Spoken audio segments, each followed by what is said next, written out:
Ladies and gentlemen, I want to welcome you today. Thank you for tuning into the Women Speaking Show.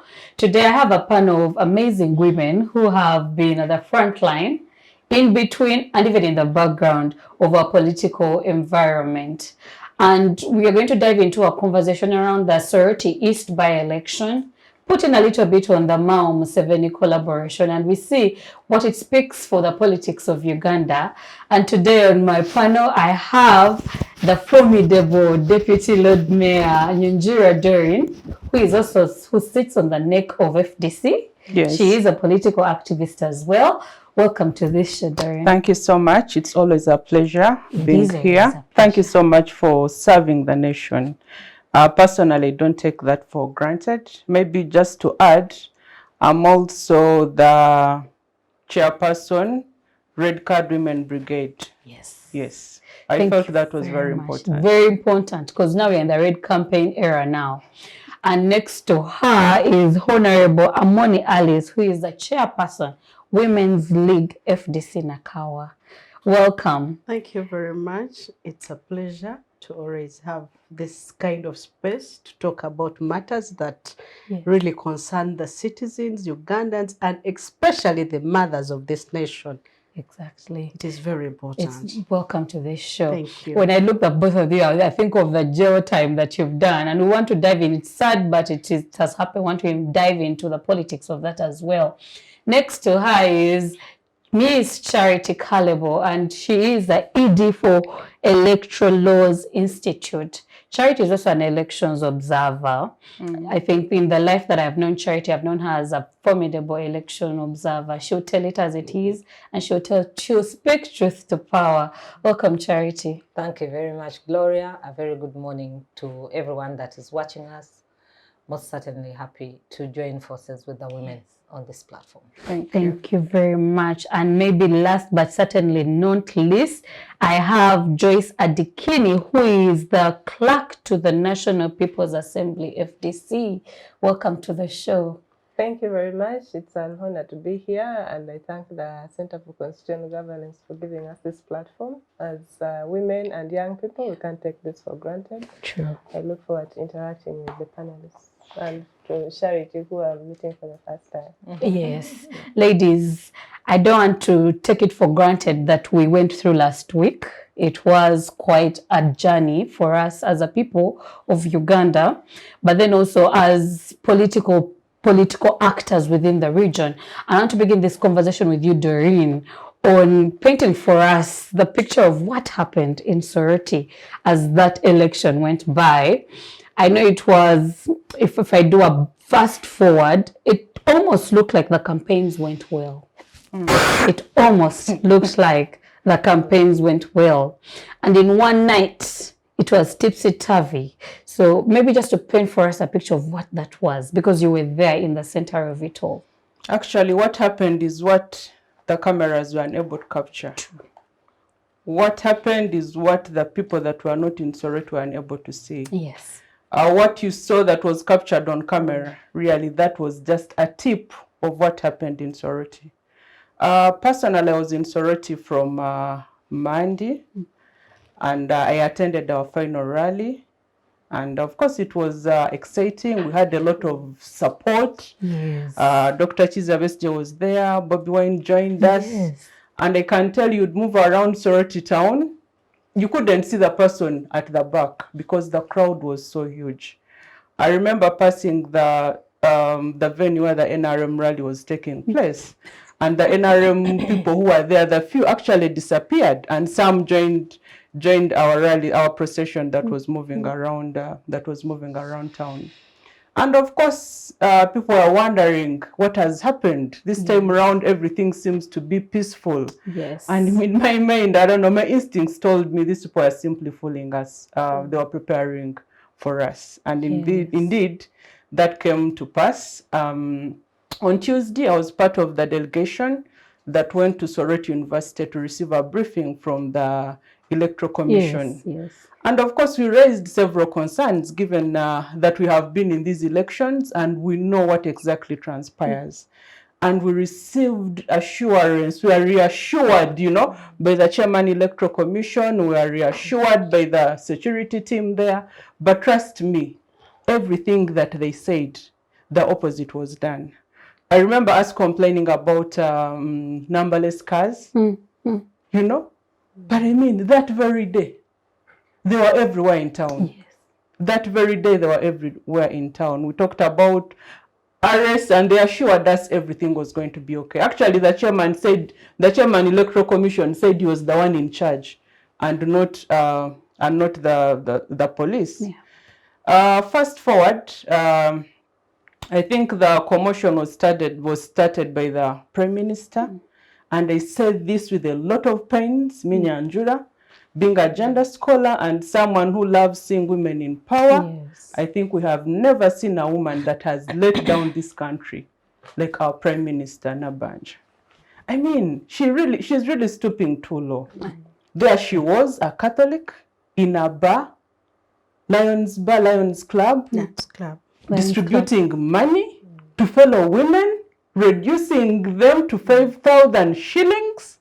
I am telling you, I was so disappointed. So our party president gets to know it, and of course some leaders were also at Honourable Adeke's place doing final touches, training agents, deploying agents, and then not very far from where we were, the Prime Minister, the Right Honourable Nabaye, was giving out money to women. And then of course we moved there. I wish you to know how she escaped. You know, like a chicken thief running away in a pickup, numberless car. For heaven's sake, we are talking about the Prime Minister of this country. So she disappeared. And we thought maybe all was well. We thought she was going to stop at that. Now, at around 10 or before that, we started receiving phone calls. We had a platform where we were coordinating from, that the military had taken over our coordination center. We're using Adeke's place as our coordination center. They used trucks, used pistols, pepper sprayed, broke into the house, and the party President Paul was telling them, please, do not break into the house. Let us peacefully open for you. And of course, they couldn't listen to what they were saying. So people were terribly beaten. And, well, it took some time, but eventually they got into the house. We were scattered in different hotels. But wherever we were sleeping, everyone was waiting for their turn. So after that, you could hear Wokuri saying, you people, they have come for me, you know? And then they would knock. They're not, I don't know what exactly they were using. I don't know if they were hammers. I don't know what methods they were using. But imagine, these are people's businesses. And then they would force themselves into their rooms. Like that, it went on and on and on. I remember for that incident, for that military operation, the last group that was arrested was the one for Norman. Norman is our ICT operator at FDC headquarters. His happened at 5 a.m. Wow, very early in the morning. Yes, very early in the morning. They went on moving from one hotel. They started with Adeke's home. Then they started saying, where are the rest sleeping? Ivy Hotel. Then they moved. Where are these ones sleeping? And this operation was being commanded by RDCs using numberless cars. So it was that bad. It was that bad. You know, in the middle of the night, you don't have media, you don't have phones, you're on your own, you're in your room, and you're seeing military men, especially for the women, breaking in your room and telling you have to come out. And they were transported like cows, put on a lorry in the middle of the night. Some of them taken to Dokoro, some of them taken to Bukedia, and others were taken in Moroto. Wow. So it was all over the place. A scatter. So in that night, most of our agents were rounded up. Even their letters to deploy them were also confiscated. So we were actually scattered. We didn't know where to start from. I remember the team that I was supervising called me at 5. and we're all scared of moving. Meanwhile, we are not moving, the other team is moving, busy commanded by working. Dr. Tango Doi and other RDCs. They are moving around, arresting people, deflating cars, you know. Cars could not move, so we're all stuck. So I would say that it was really that bad. Interesting. Yes. I want to bring you in, Amony, in that particular point, especially because you've seen what police can do and what police should do. When I was listening to that declaration and they were talking about there was too much deployment that was unnecessary, but later when I was also listening to what was happening at the polling stations, it was that even when there was ballot stuffing and vote rigging, the police wasn't doing anything. So what does that speak to the impunity and, you know, the constant push of having then police, you know, involved strongly in the electoral cycle, not necessarily to cause order, but that they have been used as a tool to push the disorder of the day. What does that speak to the forces itself? One, we have been condemning the activities of police and UPDF. Yeah. But when I was in Soroti, it was a surprise to see also prisons. Wow. There were now security organs in the by-election. So we left you left UPDF because that one we've now militarization of elections has become a thing. So we have the police force and now we have also the prison. We were very proud about our prison forces, but this time prison was fully involved in the by-election. And when you look at, in fact, the deflation of the car tires started on Tuesday in the last rally. I know Nyanjura, she doesn't want to speak about it. And I love how calmly she's talking about her car, where she was using, it was deflated, and they all herself, Honourable Onekalit, Honourable Mwijuche, they had to use border to take them to the last rally station. Wow. So the sabotage started on Tuesday. So when we reached Wednesday, it was worse. I was one of the persons that led the party president to Lions Club. When we reached and the gate was closed, I was the first person to start pushing the gate so that the security opens. When they came out, when they had the pressure was too much, when they came out, the police, the UPDF, they came with a lot of cars. We had our 37 cars, they were all deflated. Wow. So during the time of election, the day of election, we could not. You had no movement. We could not have any kind of movement apart from getting a border who is even worried that when someone of opposition uses, at least I know I will have problems. Personally, I was in Kengere ward in Soroti. My polling station was Kwaria Primary School, East, South and West. In the morning when I reached at 6, the first people, I got the UPDF, I got the police, I got the prisons. And this woman comes out and tells us, what are you people doing here? Then I ask, who are you? Can you identify yourself? Which is important. Then was like, you talk like who? I said, no, I have a right to ask you. I'm a polling agent. I have come for my party candidate. I am sitting in here because of him. I have a letter of appointment. Yes. Who are you? Can I know you before you speak to us? Then he said, you leave or else. I said, if you're a woman enough, speak it out and finish your statement.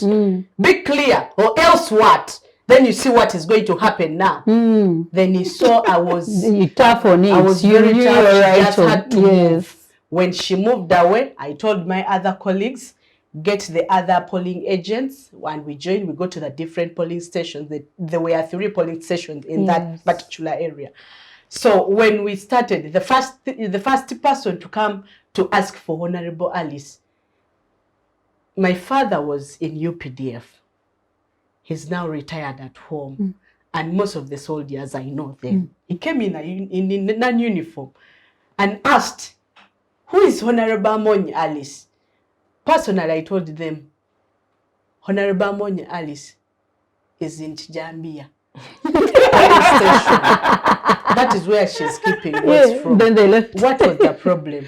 No, we are looking for her. We want to arrest her. I said, okay, you go there, you'll find her there. The next people that came, still looking for Alice, and they said Alice is going to cause chaos. They came still looking for Alice. But they don't know who Alice looks like. Exactly. Now these ones were from police. And they looked for Alice until when they got tired of looking for Alice. So the whole process of election on the electoral day, I tell you, election is like a marriage. Yes. If you don't marry a woman that is in love with you, you are not going to get communication between the two. I want to congratulate the NRM, Ariko.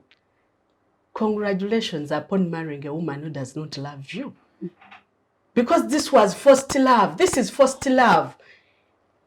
There is a very big gap between Ariko as a member of parliament of Soroti that has been declared and the people of Soroti. That makes sense. Those are two different things. And at the end of it all, give Soroti about 6 months. It is now 3 months down the road. Soroti has not heard about parish development model. Wow.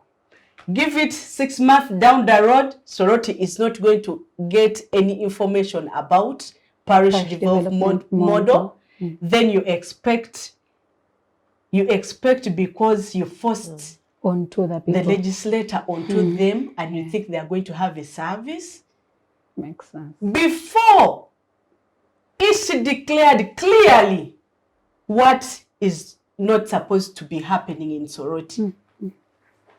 One, they talked about any kind of activity like fundraising, but we saw the Right Honourable Speaker going to fundraise in Soroti during campaigns. Secondly, they even talked about garbage collection. They directed the local government to stop collecting garbage. Wow. And during that debate, I am very disappointed with some media houses. A person at a caliber that is aspiring to become a legislator of this nation, of our mother country, and you reduce them to the discussion of garbage collection, then what will local government discuss when it is time for their debate? Interesting. That's a very interesting question, because certainly, so if you are representing a constituency of over 13 wards and you are the voice of the people, I would imagine that the issues that you speak for are on the national level of what entails such as area. But let me bring Charity in, because for a very long time. Before you bring in Charity, yes, when we are discussing matters depending on the levels that we are in, and the marriage that I spoke about, when you force me to marry a man that I don't love, what will end up? One, we are looking at a lot of scenarios that in Parliament of Uganda, the NRM has got the numbers. Sure. Okay? True. What is the performance of the numbers? I give you an example of this month, the last debate that they had. The deputy speaker. With the local construction deal. Yes. First, he smuggled it. It wasn't in the order paper. True. And when he smuggled it, he said, today we are taking a decision on this item. And the eyes have it. I saw that one. And Taibwa, the one I knew, is not that Taibwa that I know. Maybe to put a question to you, and maybe you can interrogate it later.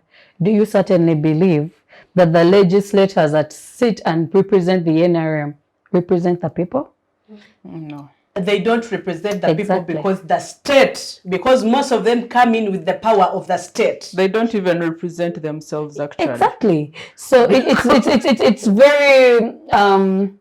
I don't want to believe that we are blind to the politics of the day enough for us to hope that they represent the people. What I saw in Soroti, it was a clear indication. It made me remember Hitler. It made me remember Mussolini. Amony, let me bring in Charity in this particular point. Charity is an election observer, and I've watched you over the years, go through the cycles of our elections, and some we've done together. And you've been able to see far and above what us who are in the heat of it may not necessarily see, or even us as citizens might miss. And we've been talking, I think, before we came on, we were looking at the fact that we had the Kayunga LC5 by-election happen and the way it went left. And then we have the Omoro by-election happen and the way it turned out. Arua. And then we have the Arua, and then we have Soroti. So, but there is a pattern that is happening. Somehow we've come from the fear of being seen as bad, especially the ruling government, to doing outright impunity before the faces of the people. I mean, we no longer fear ballot stuffing. We even see it on TV and you're like, it is what it is. So, and then we go on. So how do we recover elections in such an environment? Do we hope for better? Will things change? Those are questions I want you to help me interrogate. How do we recover the environment? Is it possible to recover the environment, Gloria? I was listening to these two ladies giving a grueling episode of what happened in Soroti. And most certainly I have experienced this almost everywhere. But it feels bad every time I hear it. It gets worse. It feels worse. You begin to get goosebumps, but they grow by the day. So can we revive our electoral environment? The key indicators for good elections. 1, the political environment must be healthy. Yeah. Do we have one? Sure. We have just attested right now to the fact that we don't have a healthy political environment.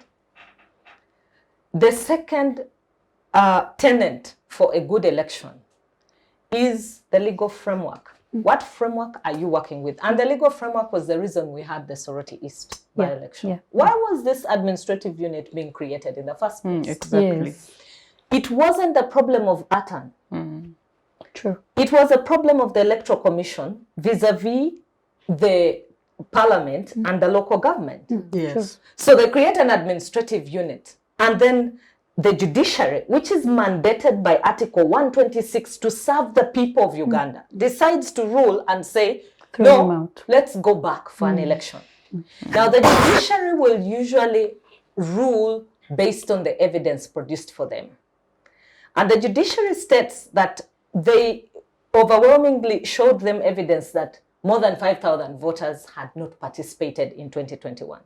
But Electoral Commission knew if they went ahead to organize that election in 2021, it was going to end up where we were. True. As we speak, a team has already gone back to court over that same administrative unit.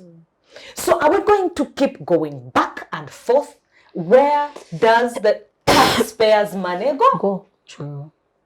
And out of hopeless situations of we move into court and out of court, and then situations of deciding administrative units, like we don't know, Parliament has a mandate to work with the Electoral Commission to decide on these administrative units, but in consultation with the voter. The voter was not consulted.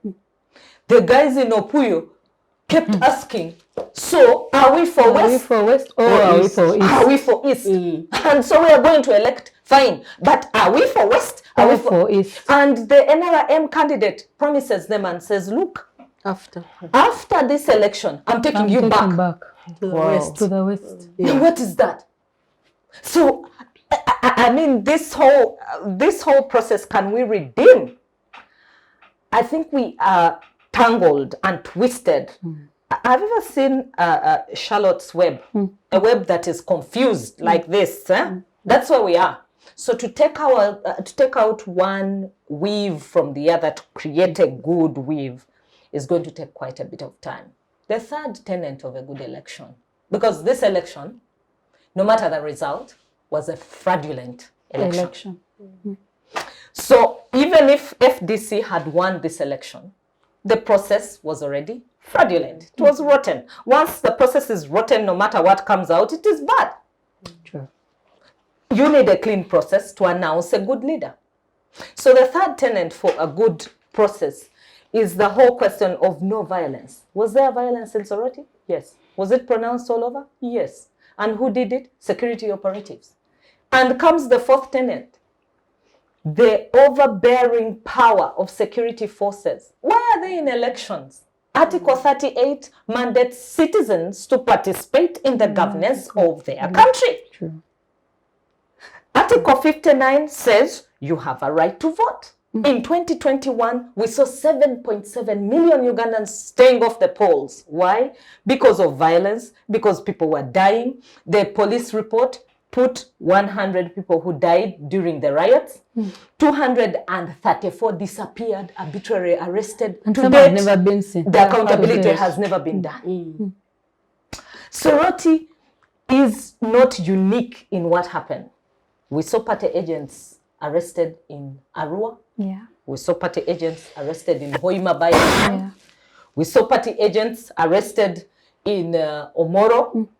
Now we've seen them arrested in, and we saw them arrested in some areas during the 2021 election. So there is nothing totally new, only the same tricks being done over and over again. That's true. And the question is it we are still in a multi-party dispensation, or have we switched back to the movement system? Because the movement system is a one-party system. True. Multi-party is provided for in 73 of our constitution. True. Now, if we claim we are a multi-party, but we can't allow political parties to participate, then what are we doing?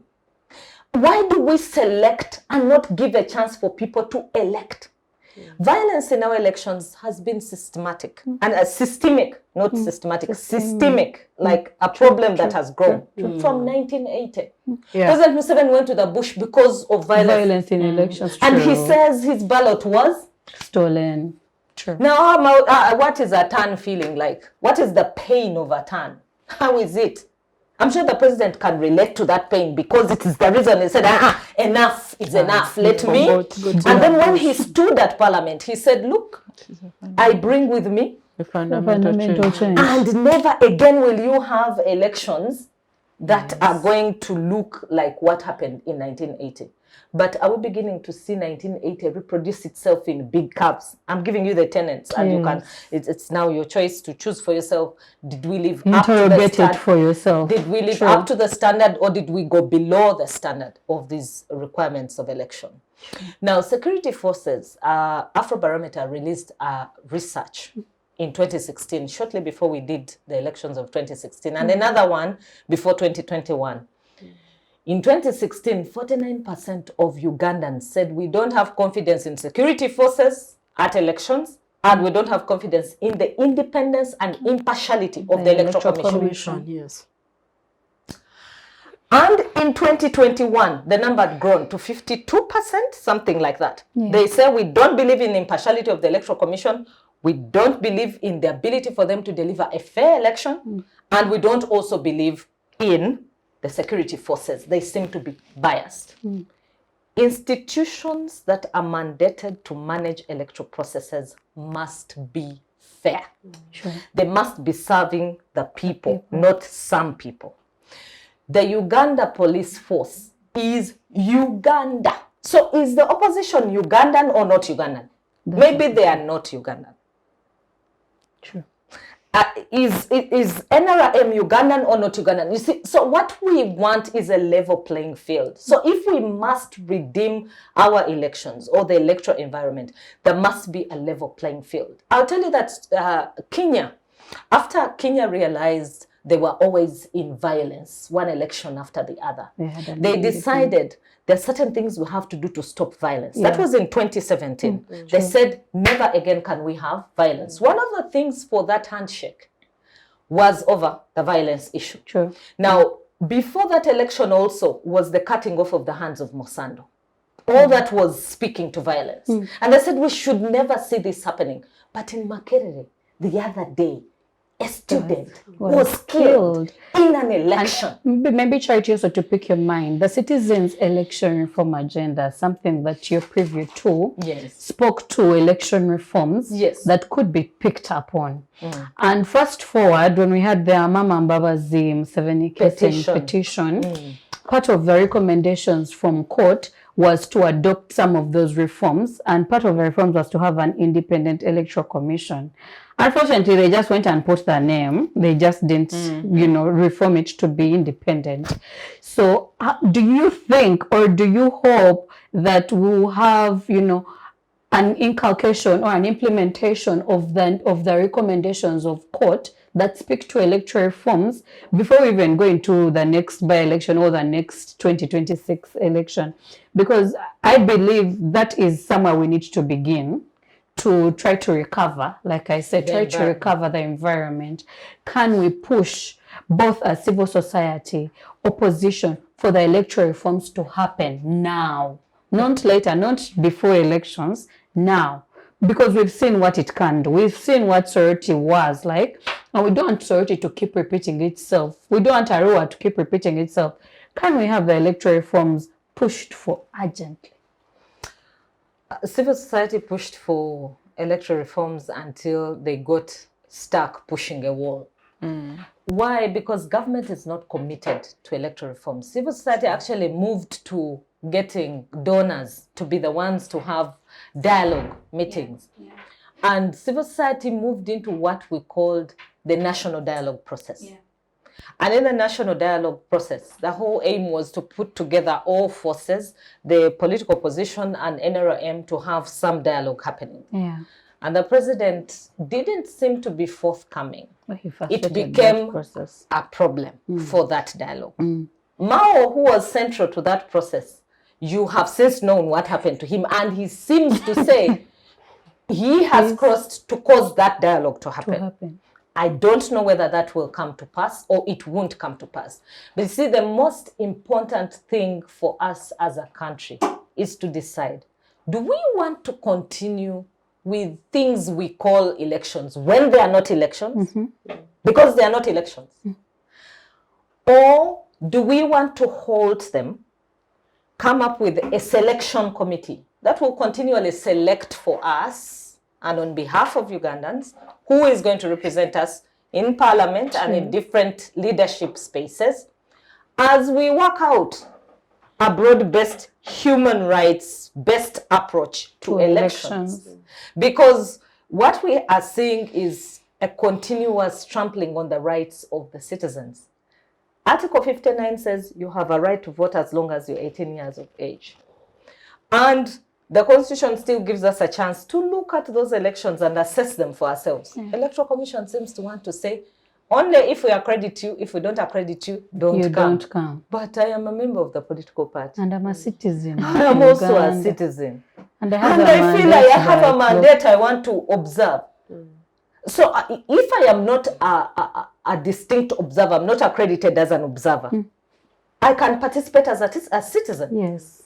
Because Article 1 says power belongs to me. And the governance of this country is in the hands of the citizen. The citizen only divulges it to whoever represents them. So I don't know if we are reading these laws backwards or frontwards or sideways. What has happened, Gloria, and which is very sad for Uganda, is that illegality has become legal. True. And legality has become illegal. And that is what I was going to ask you. Do you believe that the Constitution still holds the mandate that we as a citizens desire to hold? But let me pause it there for now and bring you Adikini in. One of my friends said Soroti turned blue. It turned blue. There was collaboration with Noop. Noop was in blue. And the streets were blue. And that speaks to the height of citizen participation that was there in this election. But I want us to look at what it then means to have a rigged election with such a broad citizen participation and how it affects them, especially in creating apathy towards what the process then looks like for people. Because me, from where I'm seated, after such an experience, I don't believe my vote matters, really. So how do we reconcile such a vigorant citizen participation that happened in Soroti with the apathy that is building up over time in participating in these elections? Yeah. Thank you very much, Charity. A lot has been said about Soroti, and it is saddening. You listen and you don't even know what else to say or how to feel. And on that, I started feeling like that on that night. And maybe a few days before, I could read the signals when Dr. Ahimbisibwe was stopped from Jinja from proceeding to Soroti. Oh, wow. Yeah. I read the signals and I was like, these guys are desperate, and whatever they want, they are going to make sure they get it. At all because costs. it did not make sense why a citizen, a national citizen, a presidential candidate, and someone who is widely respected is being stopped from Jinja. So you don't need to get, you don't even need to go to Mbale or any other one. Stay in Jinja. Stay in Jinja, go back. And then they even go ahead and arrest his driver and accuse him of reckless driving, yet he was parked The car was parked. at a petrol station. Oh, wow. Okay. So I started reading I started reading the level of impunity from that stage. Yeah. And someone briefed me and told me the NRMs are going to do anything to make sure that they have an MP in Soroti. It also screams desperation. They're desperate to win that one. And the whole NRM structure was there. The whole national government structure was there. Even parliament staff. At the time when Ahimbisibwe was being stopped from Jinja, the Prime Minister was there, and the Speaker of Parliament adjourned Parliament for 5 days. Wow. To be in Soroti. So that every member of NRM has about, I think, 400 and something links letters. So the adjournment was to allow all of them and all other DCs in the country had gone to Soroti. Yeah. Okay. To go and Interesting. take one man Down. to Parliament. Make sure that he reaches Parliament. So I feel for the citizens. I don't know if they are going to have the guts of participating in any more elections in this country. But maybe, you see, sometimes the negative situations that we go through also bring some positives. Maybe this is the last call we needed to demonstrate to the citizens that elections in this country are not actually elections and they don't work. Because we've been talking about this for a long time, and sometimes when she's coming from an individual, I think the person who kept re-echoing this was Dr. Ahimbisibwe, saying elections in this country alone cannot bring us the kind of change that we need because we do not have credible institutions. We have a disjointed country. We have a country where people from a certain region feel deprived. We have a country where people need to be reconciled so that we can sit on the same table and discuss. So elections alone cannot bring us the change that we want. And even just changing the leader itself cannot happen. But we've never believed this. Gradually, they declare a by-election in Arua, and somehow you get energized, you reach there. So when you take that one, you feel like, yeah, I think it can actually work. So let's go to Bugiri, okay? So you get that one and you feel like, yeah, I think we actually won some by-elections as the opposition in the past. But now, apparently in the new resolution from the NRM is that opposition is not supposed to win any by-election. Okay? I can see it. So they started demonstrating that after the 2021 elections. And by hook or crook, they have to take it. So the president has trained his, I don't know what terminology I should use to describe them. Are they guns? Are they dogs? Are they, I don't know, to go out there and make sure that whatever he wants must prevail at any cost. So he gives them the state apparatus, he gives them the money and everything they need to go out. It doesn't, it no longer has to move to make sure that these things happen. He just sends them. Tango Doi, Just sends the Bank of Uganda, Anita, Parliament. He has created a squad. Maybe Yeah, we're going to take a short break, Adikini. Yes. And then when we return, I want to ask you on, especially on how do we then, what's the plan B we should take if elections are not working? And then maybe also the other questions I want to interrogate is on collaboration. And Doreen would be the right person to talk about how then opposition can collaborate. I was reading, it was a breath of fresh air seeing Honourable Kyagulanyi on that trail. But then how do we organize better as the opposition? And then I'll bring you, Charity, back in on whether the national dialogue is something that we need to be able to think about. But let's take a short break and then return and have this conversation go on. Thank you.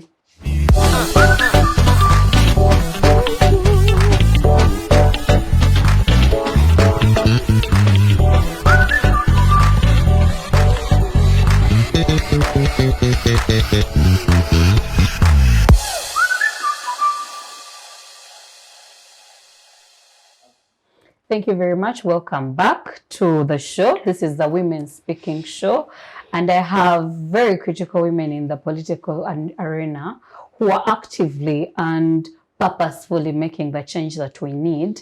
And I'm glad that, you know, because of them, we can dream differently. I know we want to redeem, you know, the space women occupy in the political space. So I'm very happy that some of them are change makers and they are doing the radical things some of us may not be able to get a chance to do. But also they are pushing the fires that we need to keep the dream of seeing the opposition alive in this country. And maybe on that point, I want to bring you back in, Doreen, on collaborating within the opposition. It was very beautiful. If anything, it was a beacon of hope seeing Honourable Kyagulanyi on the political trail for a turn. And rightly so, because there was a little bit of tension going into the 2021 election that almost seemingly felt like it would tipple over and, you know, create a division within the opposition. And not necessarily saying that we are at a good place, but there is a start for collaboration. So should we hope for more of these collaborations? Are there things you're cooking in the background that will help us build, you know, a united opposition? Well, I think that is a very brilliant question. Maybe allow me to say what the public might not have been knowing. Prior to the 2021 elections, I happened to be part of a small select committee representing the people's government that I was in talks with some representatives from People Power. And a lot was discussed. Yeah. And I think by then for us, our stand was clear. As the people's government, we are not a political party. And therefore, for not wanting to negotiate with the people's government about elections, we felt they were approaching the wrong people. Yeah. But again, when we are talking about collaboration and cooperations, how are they happening? Yeah. Under what circumstances? Under what environment are they happening? For me, if we are to have collaborations, they cannot happen on gunpoint. Sure. They cannot happen on gunpoint.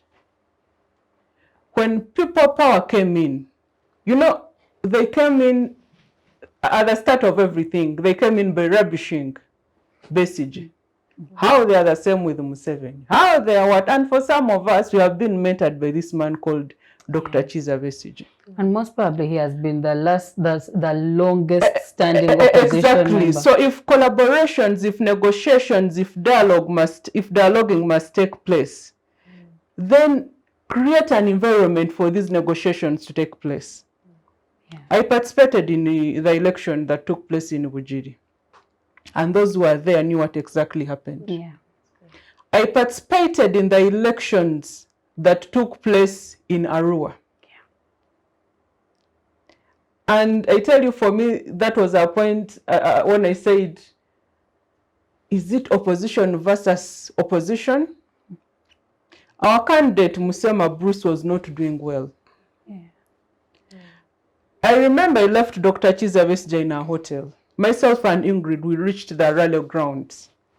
And we found there a very small crowd. I came back to the hotel and I told Dr. Vesje, you cannot go to this rally ground to address the people because the crowd is very small.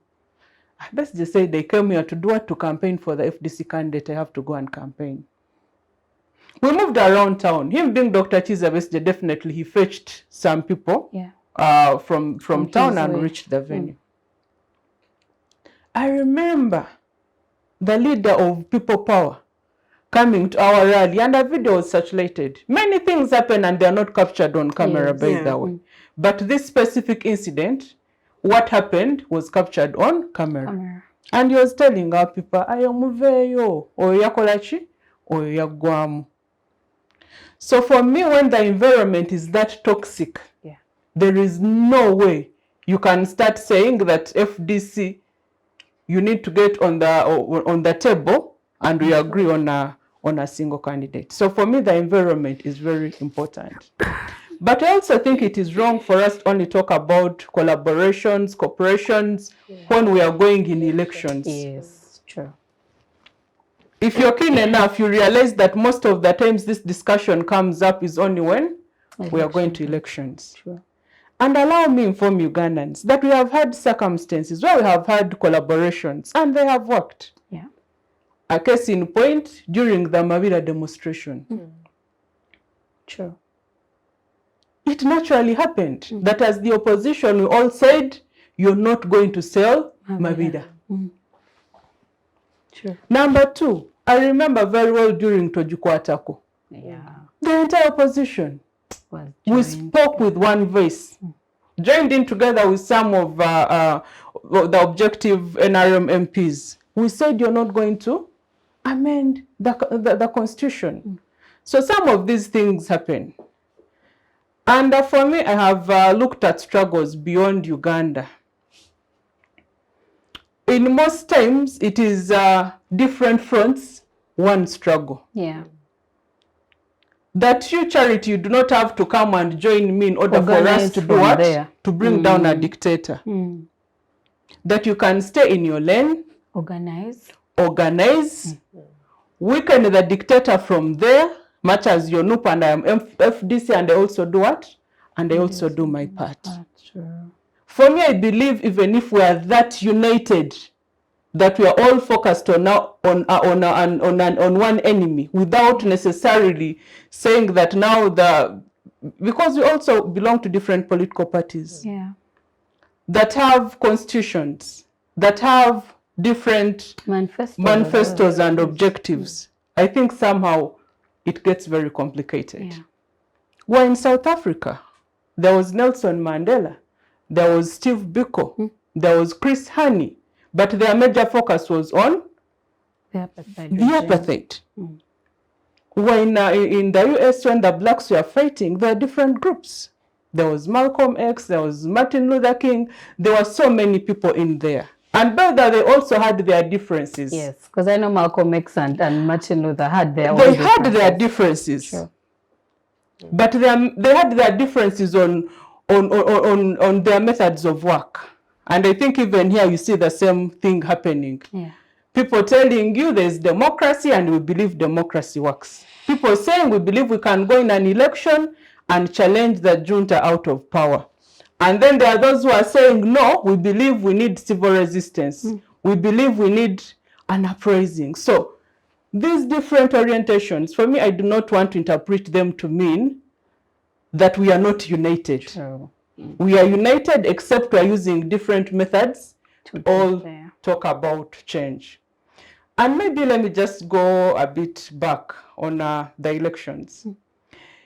You know, in 2011, when Olaro Tunu boycotted voting for himself.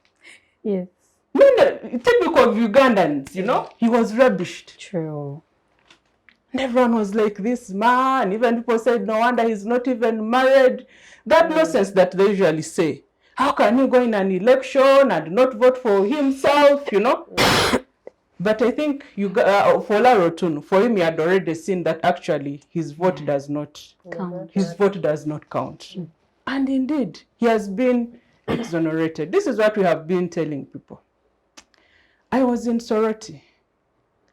I was actually supervising the ward that was supervising her polling station was there. And it's also the polling station where Ariko was voting from. But the man came heavily guarded. Wow. With the military. Being guarded from the people that is going to be leading. And it's little wonder that even lost at that polling station. Interesting. Personally, when I was on that polling station, Peter Gwang came in, heavily guarded, and he was moving with a numberless car. So I went and told him, Honourable, what is this numberless car doing here? The security man told me, that is our car. Do you work with traffic? Are you a traffic officer? Oh, why are you interested in our car?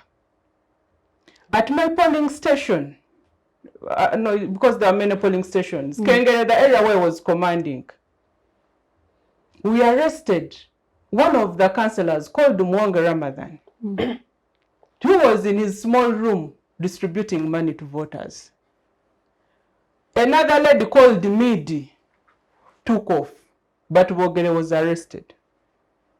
Shortly after that, military came in, police came in, and they said they was under arrest. I asked them what crime I had committed, and no one was responding. When I was taken to Choga police station, I was meanwhile charged with bribery. Interesting. Nyanjura that was arresting The ones people who are bribing. You took their charge. I'm reliably informed even our president and other leaders were charged with campaigning beyond time and bribery. But these are the people that had gone to arrest those, that were bribing. These are people, for example, Wanyera, who was even put on handcuffs and the rest. They were picked from their rooms, but they were choosing them of campaigning beyond time and bribery. So I think we need to re-emphasize what we have been telling Ugandans, that elections in themselves cannot cause change. And of course they'll ask the question, but why do you always continue participating in these elections? For us in the opposition, for us in Red Card Front, every platform that gives us a gathering is a liberation front. Sure. Because we have a narrow space.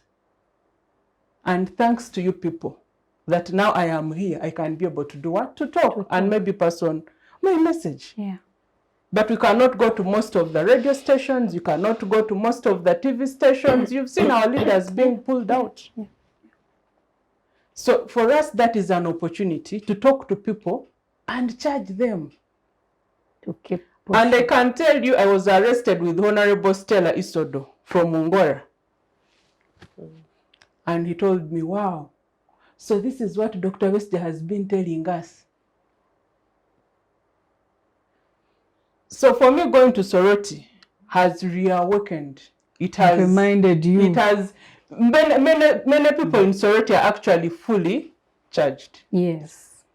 And for me, as someone who is fighting for change, I believe that is a plus on our side. We shall be going to these elections using them as platforms to rally the masses against the regime. Man, you were talking about a president who said a mere piece of paper. I hope you remember this. Yes. That a mere piece of paper cannot get him out of power.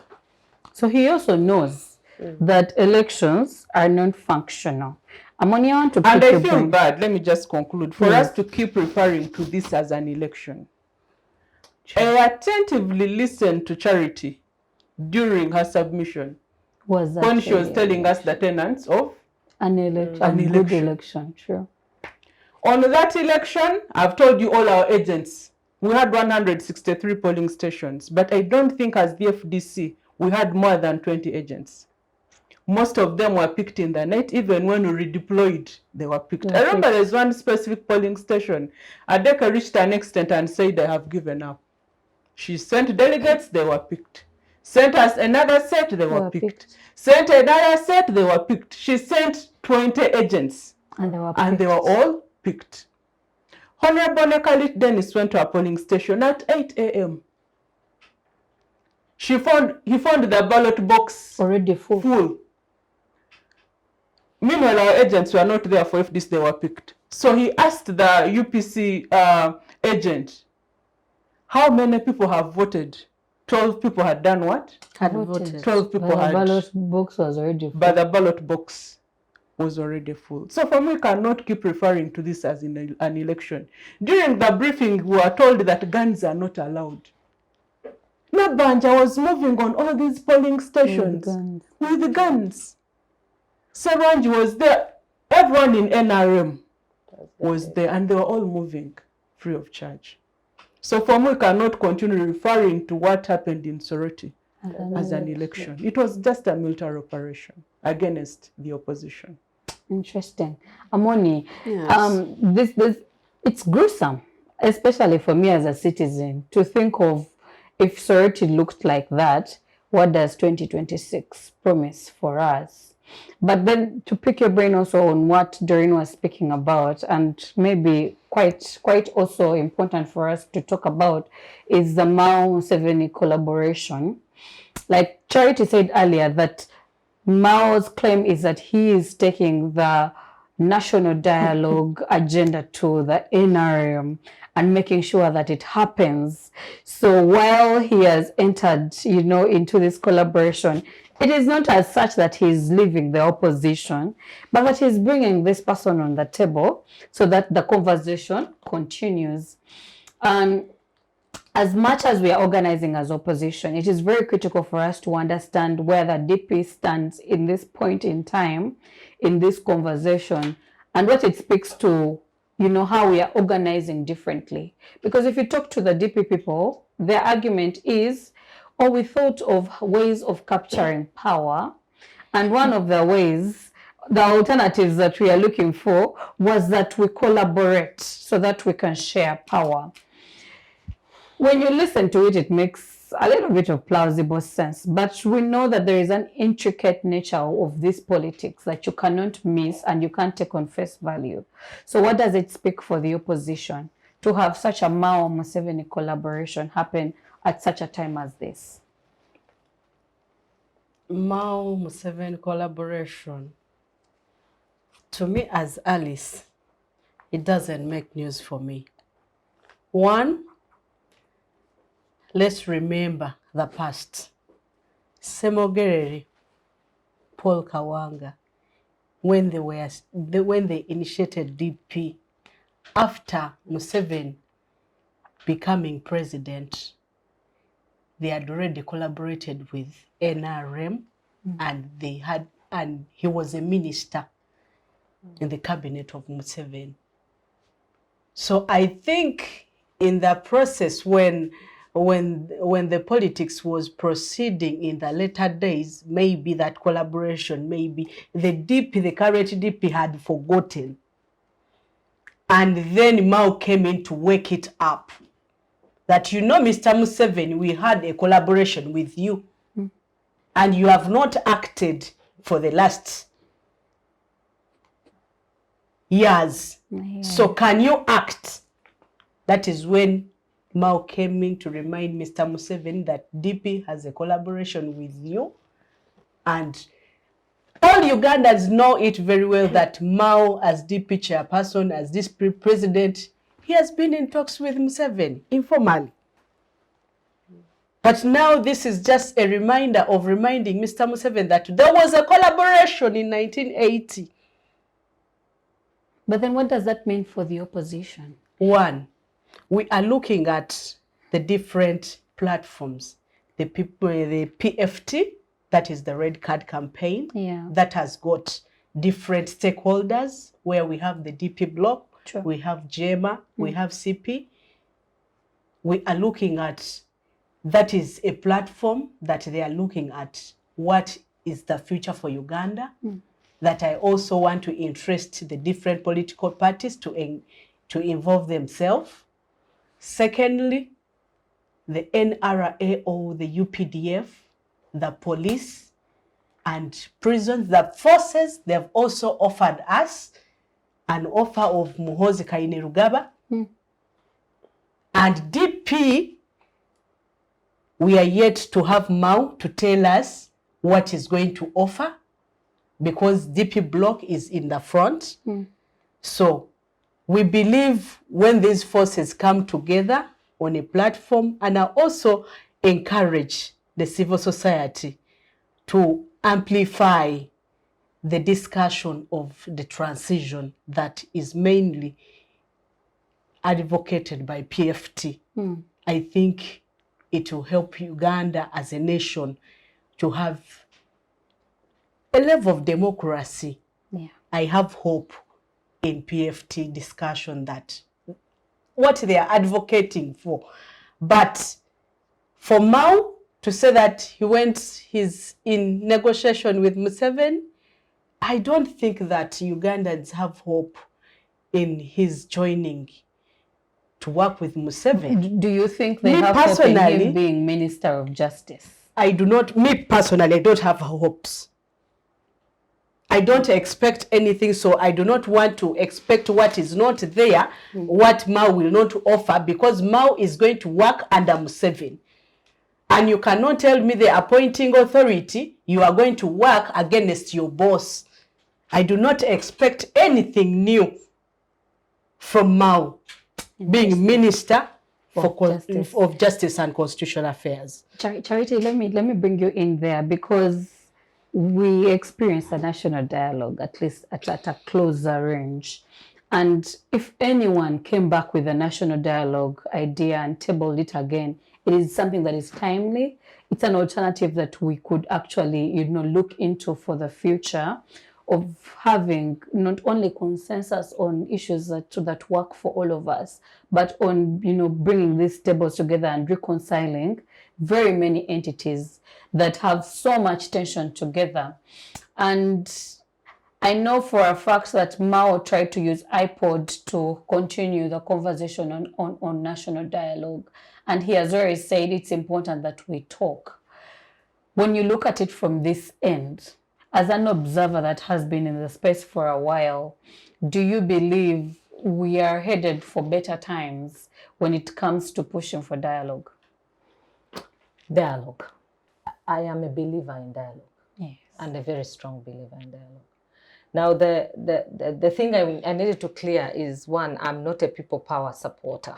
And No. I want to be. I use it as an example, but I also know all those NRM people who keep looking and writing. That is their job, full-time duty. Charity. Now, sorry about that. Now we know. now we know why she says the thing she says. I'm a believer in democracy and democratic practices. No, Doreen, it's not your fault. It's just because I know the space in which I work. I know the environment. I know how toxic it is for civil society, and I know how they have always pulled us down. They say, when I sit with you, they say she's opposition. FDC. When I sit with Noop, I become Noop. Then when I sit with DP, I am DP. Then when I sit with independents, I become independent. So they have continually put out this narrative against civil society. So we also counter. Every time it comes, we counter it. So back to dialogue. Why am I a strong believer in dialogue? Now, if we don't talk, we cannot find a headway for this country. There are many things we've done and rubbed under the carpet. And those things continue to anger us as a people. Yeah. Tanzania, when Nyerere was tired, or when he realized things were not going to work for him for forever to remain president, Nyerere decided to do what he crafted and happens up to now, this whole chama penduzi thing. But he carefully crafted it that every national language and people are represented in the leadership of their country. He did not confine it to only his kinsmen and his tribe. he thought broadly of a Tanzania that would exist 40 or 50 years after him, but one that would also be stable. True. It's not that their democracy is a very good democracy, and it's not something that people should harp about. We would want to see a democracy that works like what we've seen in the West and what we've seen in the United States. Yeah. But we're also living in African times. There's a time when Mugabe killed people and quietly would kill them and bury them in the countryside. And not many people knew Mugabe was doing this. But there were priests who were taking these videos and keeping the momentum going, and he choked the media, said nobody should put out any kind of story like this, and there was no anything running on media platforms. But these fathers who had put out this information on social media and alternative media, these stories have been compiled and put together. And right now Zimbabwe has pulled itself entirely off Mugabe. Yes. And they're trying to forge a way for themselves. Back to Uganda. We have had wars that existed in the period before 1980 and through to 1980 to 86. True. When the president then took power.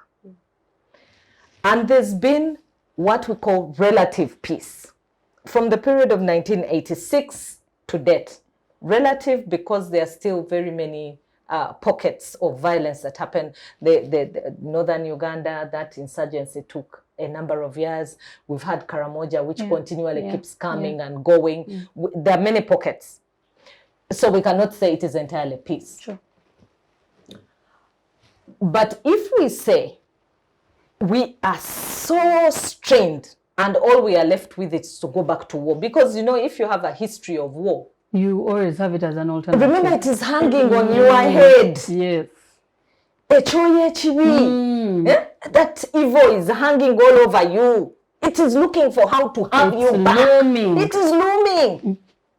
So is that what, as a people, would liberate us? When we say elections can't work, what are we saying? Okay? When we say, okay, now elections can't work. So if elections can't work, we can't elect people who go, because the Electoral Commission will wake up and at 9 p.m. when we're in our bedrooms, there is a DR form that is running and saying 11:55 p.m. But it is 9 and it's 9 p.m. We have already seen the results, and then they are being declared at 10. But by 9, we had seen the declaration form, which looks like what you're declaring. Does that make us want to associate with elections? True. And so if we are saying they can't work, then what? What are we saying as a country? What's the alternative? So it's very important with dialogue. Sure. It's very important with dialogue. We need to go and sit on a table. Let those who are angry about non-working elections, let us present our petition properly and put together the evidence of why we are saying elections are not working. And we say, these are the things we've observed from the time the Constitution came into power. The 1995 Constitution is what I talk about.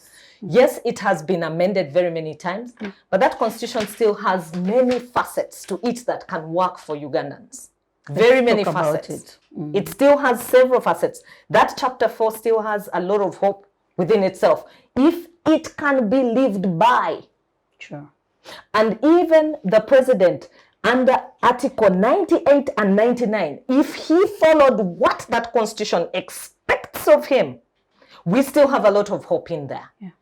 And so, since we have a grand norm, it offers us an opportunity to dialogue.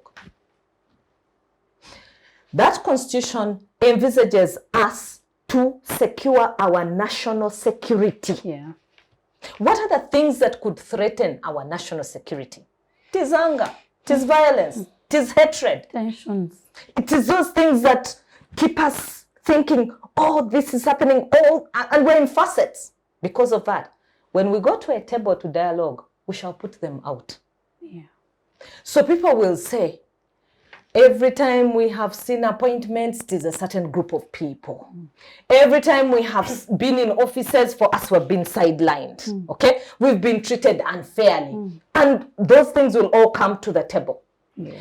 And if the dialogue is open enough, what it would do would be we pick the key issues and agree as a country.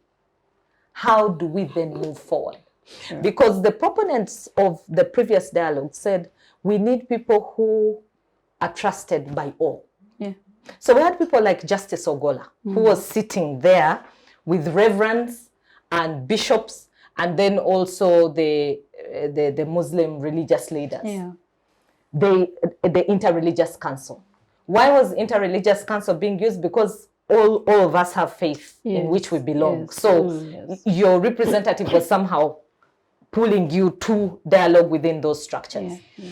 And then would have people like Maggie Chigozi, would have people like Matembe, would have people who have been in the movements and different places, even strong NRM people that remain objective, Haji Chigongo, Haj, coming on the table and listening to the young people. Remember, we have a young population, 78%. Yes.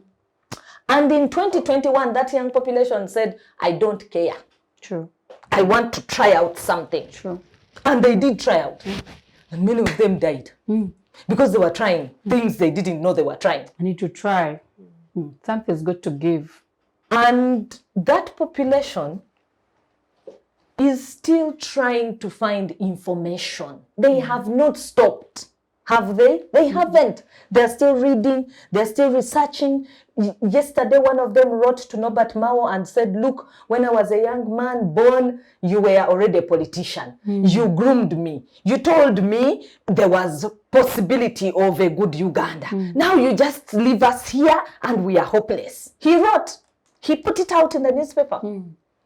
During COVID, there's a time when they would come out and say, we don't care. For us, what we want is food. We also want to come out. They've been saying these things in these spaces. And so they are not sleeping. And as the world changes, so are they, because they have access to information. Yeah. Bring them on table. Get them to say what they think. Get them to understand where we have come from and why it is important that we are here.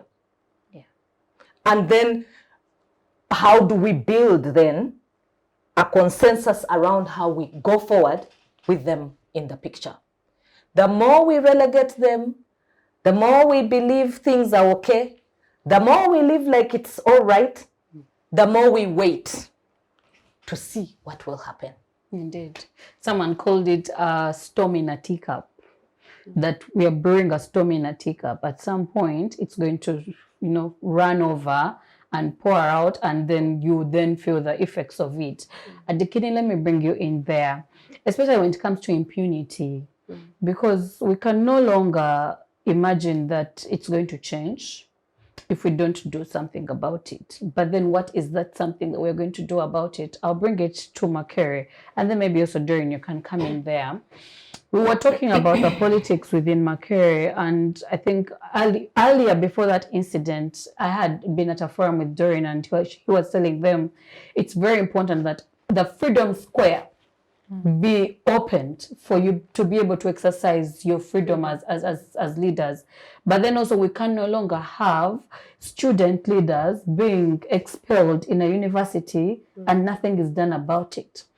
A week later, we have a child die at a rally, and we have elections suspended in Makere University. That is like the ivory tower, the epitome of example for all the other universities. Yeah. And we may rubbish it or put it there but it's a quick statement that you need to look at and say, what are they trying to say there? And why was the military so heavily deployed at a university election? As if we were going for a national election. Anyway, why would they even be in a national election? And so I grappled with these questions, but I know there is something we need to interrogate in speaking to the violence that is showing up constantly. And not even just to LC5, but now in universities, in the by-elections. So when we go into 2026, you're already preempting the environment that is waiting for you, or even that has been there but now has entered the universities. What does that speak to in the future of student organizing, but then also in the impunity that almost is entrenched now? Thank you very much.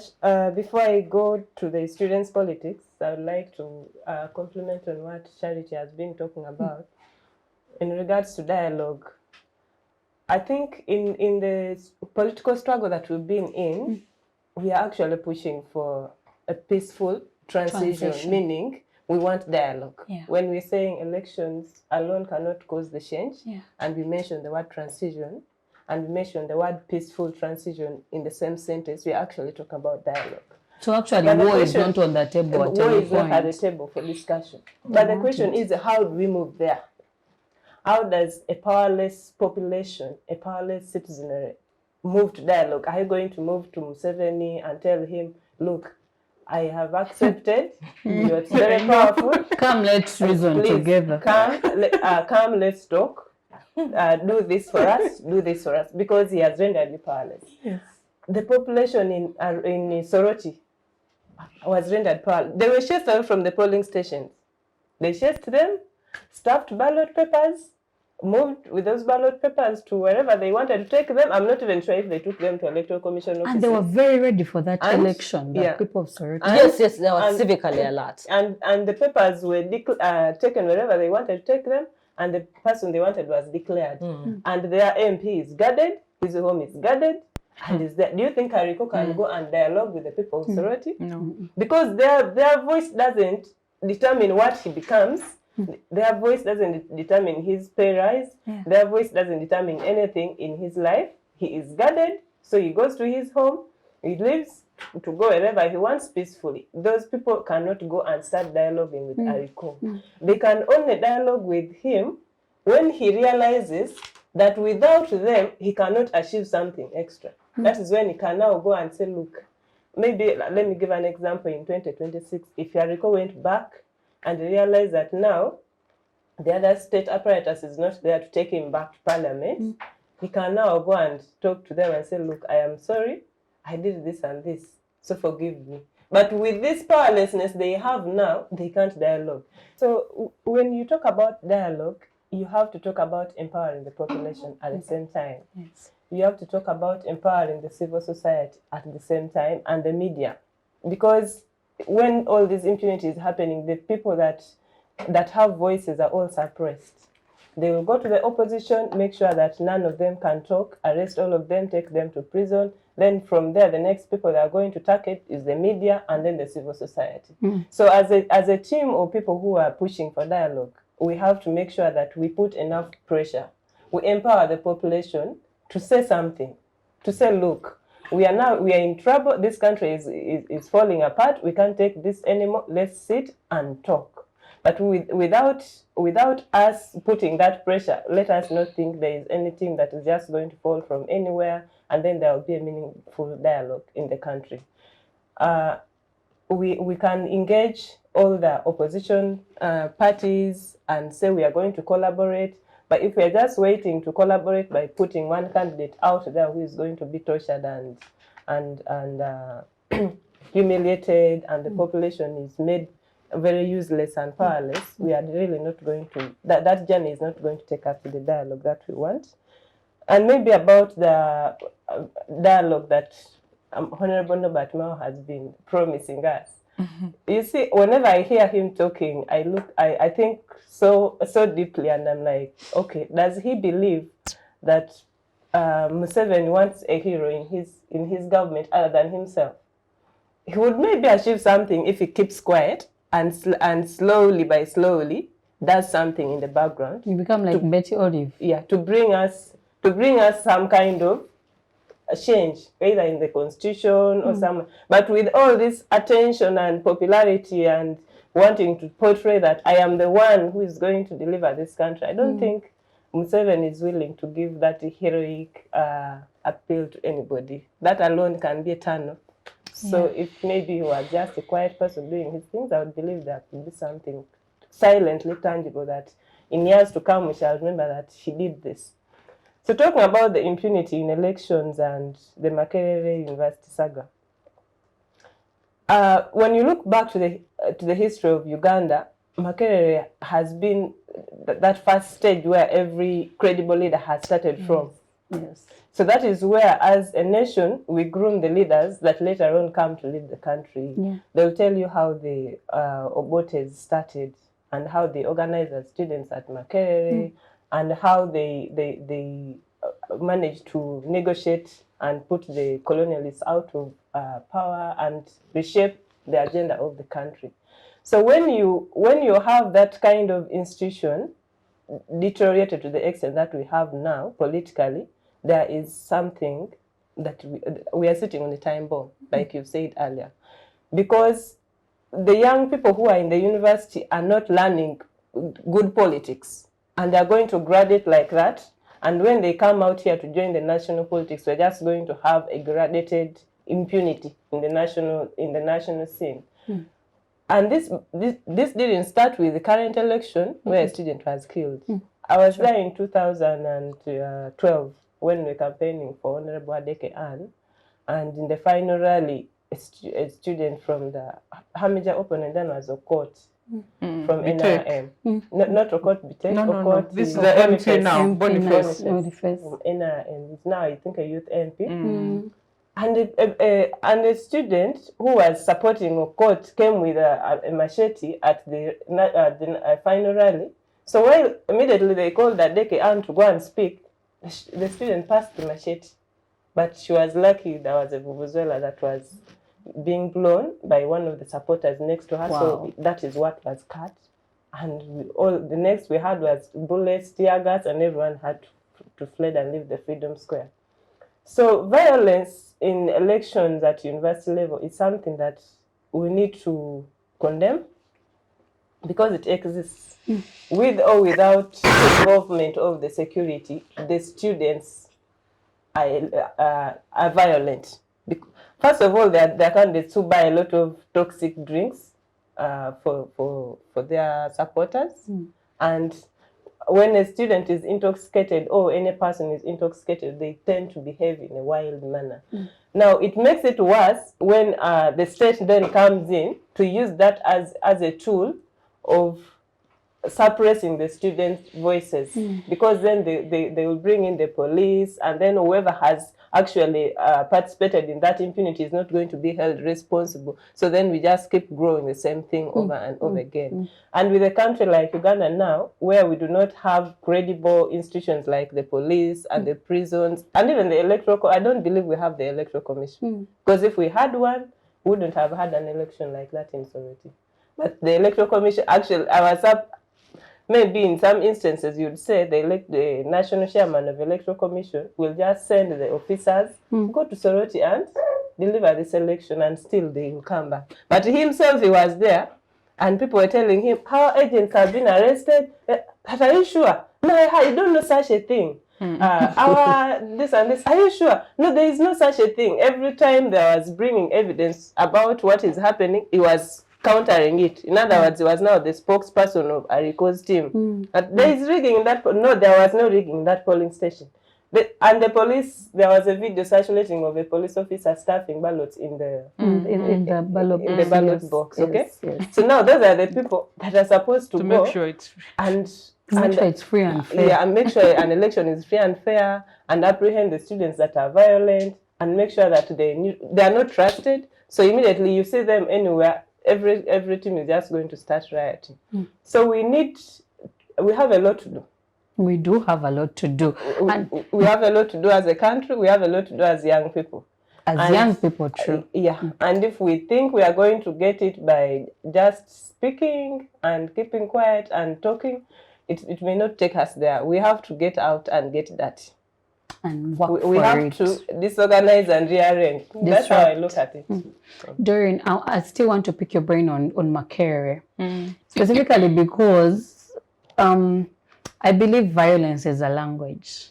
And when someone decides that if there is an election going to happen I will send the military. I'll not send police, I'll send the military.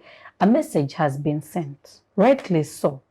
I remember when I was at campus, the one thing that always highlighted our demonstrations was that they would bring only 2 red top military guys, and that would be enough to cause a little bit of calmness. And so they decided for a very long time that for Makerere, regular police won't work. The military will be brought in.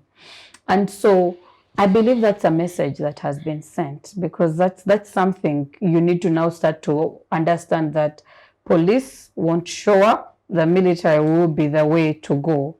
But when you look at student politics, it should be that, you know, students are given the chance to exercise, you know, their right to vote, their right to choose their leaders. But then also it's a grooming platform for the leaders that will come out into the system.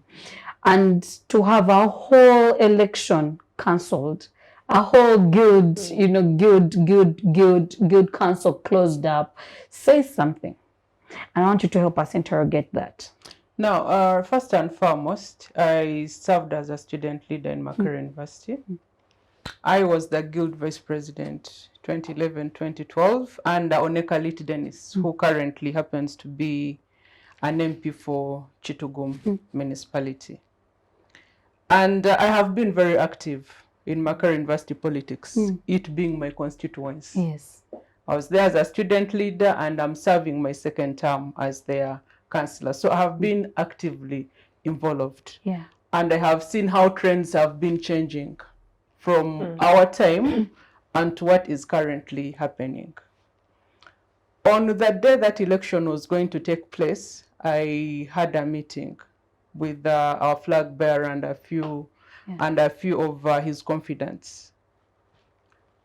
And they were so worried that NRM was going to bring musicians, Chameleon, I don't know who else was there, I don't even know what band or what. Those powerful musicians. Yes. They were also worried that NUP was going to bring musicians.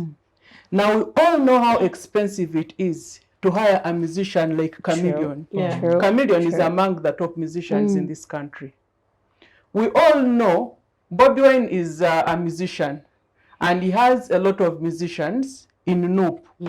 So meaning NRM and NUP can favorably do what? Compete. True. For NUP, you don't have to pay them. They will come because they are NUP supporters. Yeah. For NRM, they have the money.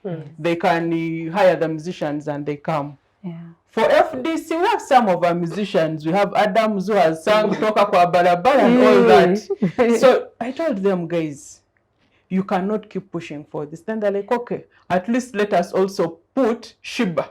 You get it? But they had not had Shiba because we did not even have what? Have money. So I told them, but you guys, what is happening? How much money do you get from being a guild president? So I'm saying that it has been raised to that level. Commercialized to that level. In Makerere, guild elections used to be won by those that are competent, and usually maybe from humble backgrounds, not necessarily because they had a lot of money, because they can testify that Onekalit didn't have money. Actually, debates used to propel a lot. You get it, debates used to.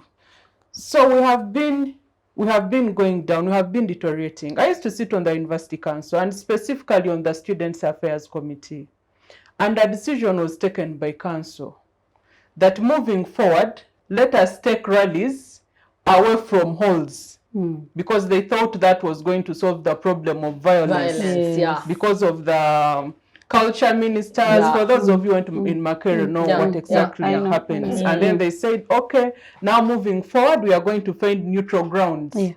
And I think for this election, they had only 4 rallies.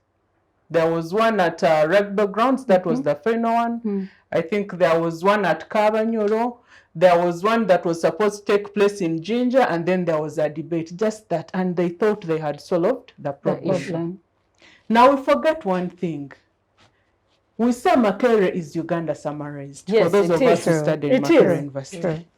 But people keep forgetting, and they imagine that Makerere is an island. Makere is part of Uganda. And if we are saying that Makere is Uganda summaries, that means whatever is happening in Uganda actually is where is happening in Makere University. We have just been talking about the violence that we witness in Soroti. That we have been witnessing now for a very long time. Gradually. It has grown, it is systemic. So it has done what? It has come to that level. And I have attentively and shockingly listened to the alternatives being suggested. And I'm like, wait a minute, what is happening? The alternatives that are coming through, I listened to the Vice Chancellor and some other people who are saying that as a solution, we need to ban political parties from universities. Charity, I don't know if you've heard that discussion. I heard it many times. That we need to ban political parties as a solution. And for me, I really find that very wanting. First of all, in the guild constitution of Makere University, no one is allowed to come under a political party. Even when you go on the ballot, there is no what? There is no key. There is no umbrella. Is it there? It's not. It's not supposed there. to be just you. It is just supposed to be you. But I've also asked people, for example, everyone knows me as FDC. Since my seniors, my A-level, people have called me FDC preacher. Now when I go to Makere and contest as an independent, does that take away the fact that I am FDC? I don't know if you get my argument. Everyone knows me, I am FDC. But because now you're saying, much as in the country we believe in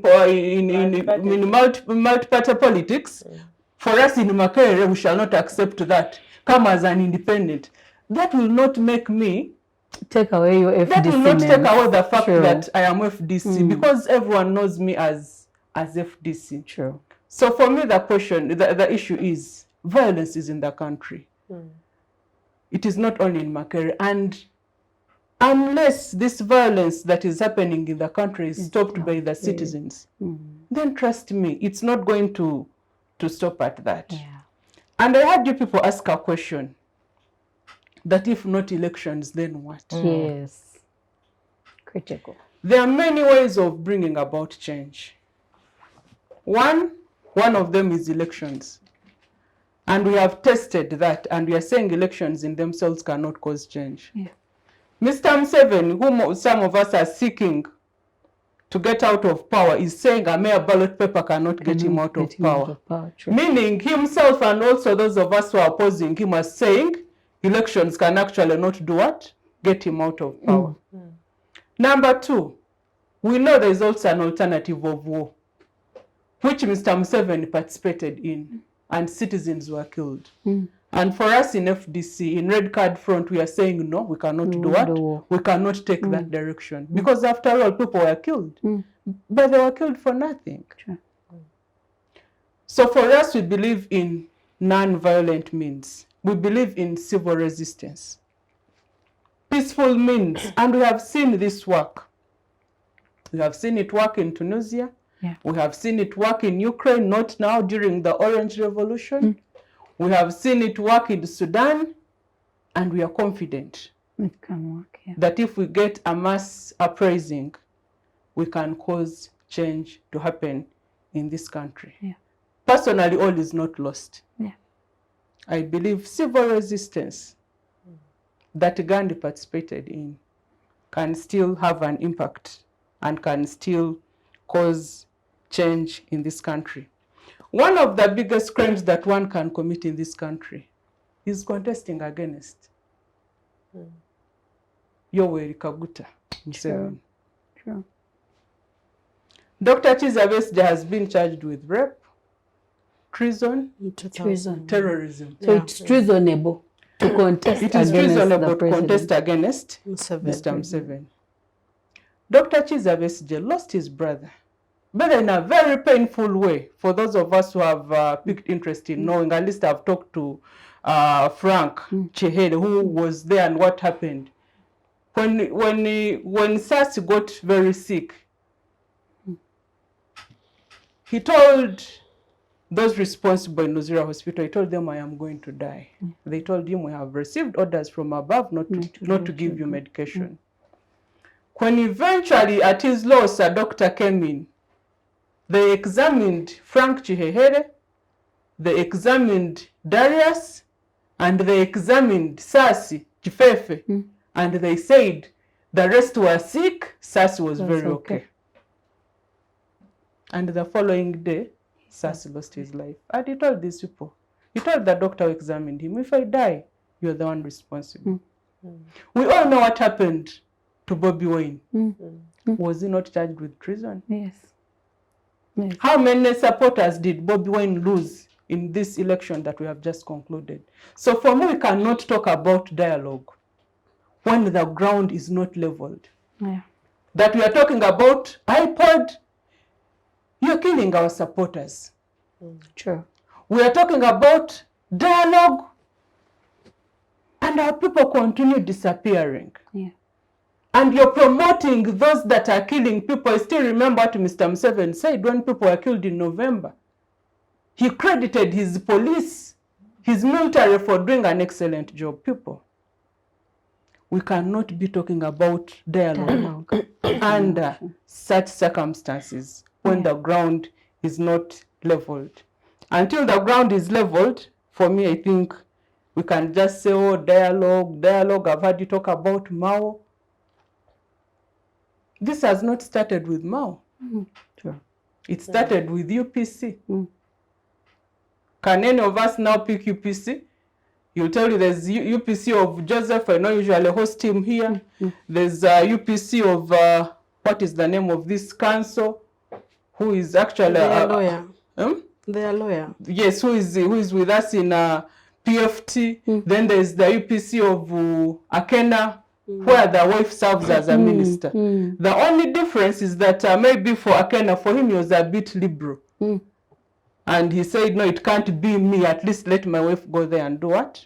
And serve. Now we are talking about DP of Mao. This is not the first time it is happening. Every time every time Mao wants those close to him to occupy positions, he compromises. I don't know if you remember, but for me, I remember when we are going for Yala elections. I remember Mbide being called and announced by Museveni at an NRM rally.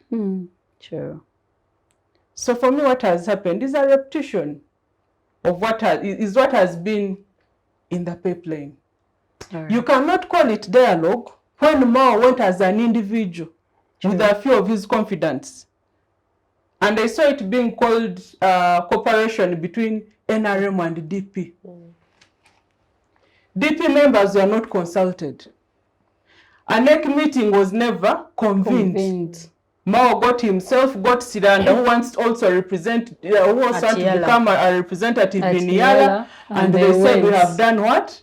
Decided as now DP has decided. And this is someone we expect that is going to deliver justice for the whole country. This is the Minister now for Justice and Constitutional Affairs.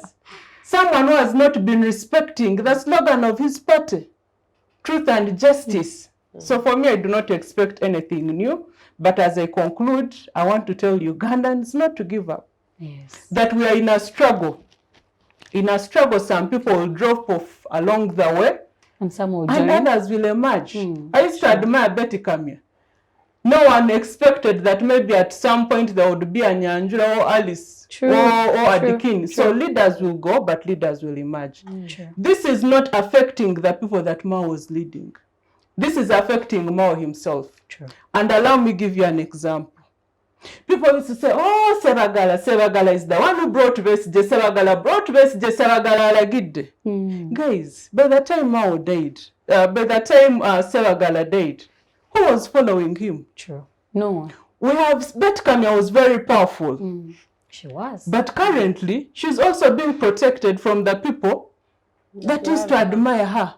People that used to love him, and the used to love continues. her. So for me, as far as I'm concerned, people do not support us. People support their ideas, people support their cause, people support what they believe in. Yes. Today, Besije is a darling, Bob Wine is a darling. For me, if Besije joins NRM and he also starts doing manyanga, I'll be the first person to leave him. Yes. So Ugandans are not fools. They support the ideas. ideas, they support the cause. They do not necessarily support individuals. So it is Mao that has lost, not the struggle. Indeed. And let's end it there, because this is a conversation we can always dive in. At the back of my mind, I started to imagine if at any point we can redeem ourselves, is that we need to constantly have these conversations. If for anything, to awaken ourselves, awaken from the slumber, and remember there is something that we are looking forward to. I want to end it here, and I want to thank you, ladies, for coming. We can always continue this conversation. It's quite a mouthful. We've barely touched the surface of the things that we would have talked about.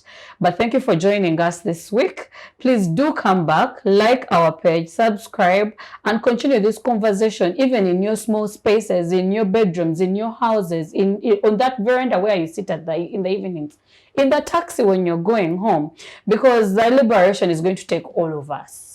Thank you. I've been your host, Tricia Gloria Nabaye. Bye for now.